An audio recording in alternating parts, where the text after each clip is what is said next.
हर हर महादेव दोस्तों। आज आपको एक बहुत ही भावुक कर देने वाली कहानी सुनाते हैं। दोस्तों, दुनिया में ऐसी कौन सी चीज है जिसकी कीमत हम तब समझते हैं जब वह हमारे पास नहीं रहती।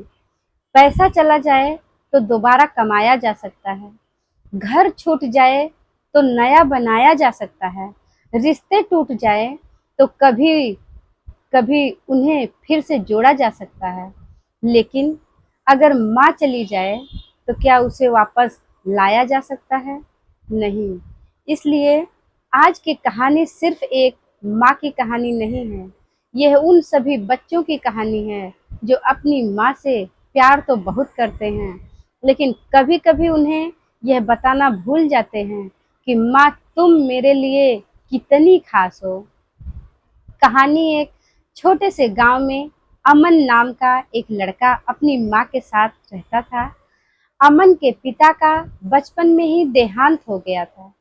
उसकी माँ ने लोगों के घरों में काम करके, सिलाई करके और कभी-कभी खेतों में मजदूरी करके अमन को बड़ा किया।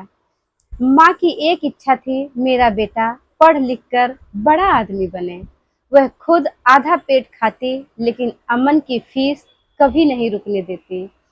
सर्दियों में अमन के पास गर्म कपड़े होते थे, लेकिन उसकी माँ के पास अक्सर वही पुरानी शॉल होती थी।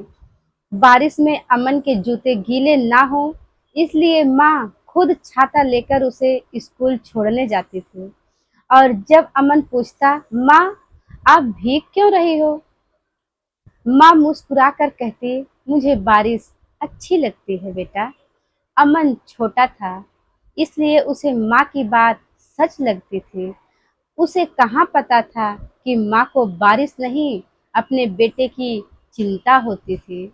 समय बीतता गया, अमन बड़ा हुआ, पढ़ाई पूरी की और शहर में उसे एक अच्छी नौकरी मिल गई। पहली बार जब उसे शहर जाने का मौका मिला, तो माँ की आंखों में खुशी के आंसू थे। माँ ने उसके बैग में कपड़े रखते हुए कहा, बेटा अपना ध्यान रखना, समय पर खाना खा लेना, ज्यादा काम मत करना। और अमन हंसते हुए बोला, बस करो माँ, मैं बच्चा नहीं हूँ। माँ चुप हो गई। उसने बस इतना कहा, हाँ बेटा, अब तू बड़ा हो गया है। लेकिन उस रात माँ बहुत देर तक सो नहीं पाई। जिस बेटे को उसने अपनी गोद में सुलाया था, वह आज उससे दूर जाने वाला था। शहर जाने के बाद अमन की जिंदगी बदल गई। नई नौकरी थी, नए दोस्त थे, नई जिंदगी थी। शुरुआत में वह रोज माँ को फोन करता था, माँ खाना खाया? हाँ बेटा, तूने खाया? हाँ माँ। लेकिन कुछ महीनों बाद फोन हफ्ते में एक बार होने लगा, फिर 2 हफ्ते में, और फिर माँ फोन करती तो अमन कहता, माँ अभी मीटिंग में हूँ, बाद में बात करता हूँ। कभी माँ बहुत व्यस्त हूँ, कभी माँ बाद में फोन करता हूँ, लेकिन वह बाद में अक्सर कभी नहीं आता था। माँ फिर भी हर बार फोन रखकर यही कहती, मेरा बेटा बहुत मेहनत करता है, थक जाता होगा। माँ कभी शिकायत नहीं करती। एक दिन अमन की माँ की तबीयत खराब हो गई। गांव के डॉक्टर ने कहा कि उन्हें शहर के अस्पताल में दिखाना चाहिए। माँ ने अमन को फोन किया। काफी देर बाद अमन ने फोन उठाया। हाँ माँ, बोलो।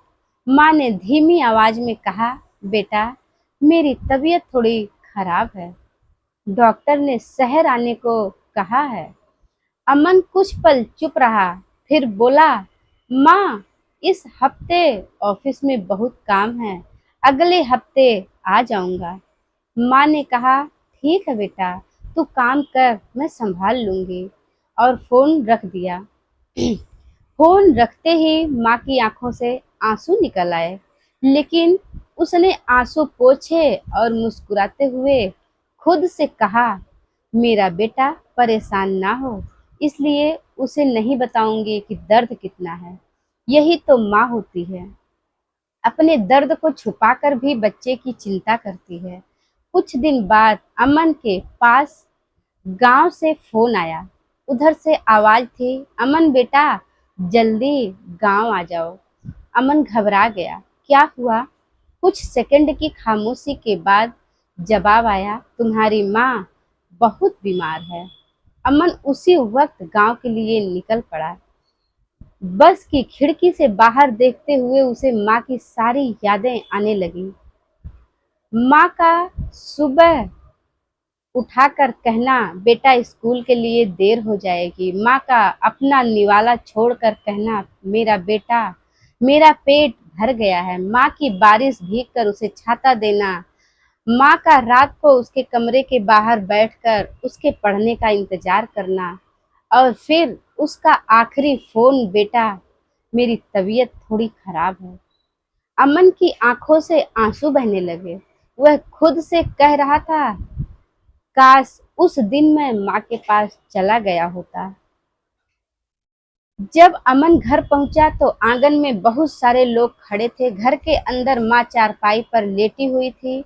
अमन दौड़कर माँ के पास गया। माँ माँ धीरे से आंखें खोली। अपने बेटे को देखकर उनके चेहरे पर हल्की सी मुस्कान आई। उन्होंने कांपते हाथ से अमन का चेहरा छुआ और बहुत धीमी आवाज में कहा, आ गया बेटा। अमन माँ के पैरों पर के पास बैठ गया, फूट फूट कर रोने लगा, माँ मुझे माफ कर दो। इसके आगे मैं नहीं पढ़ सकती।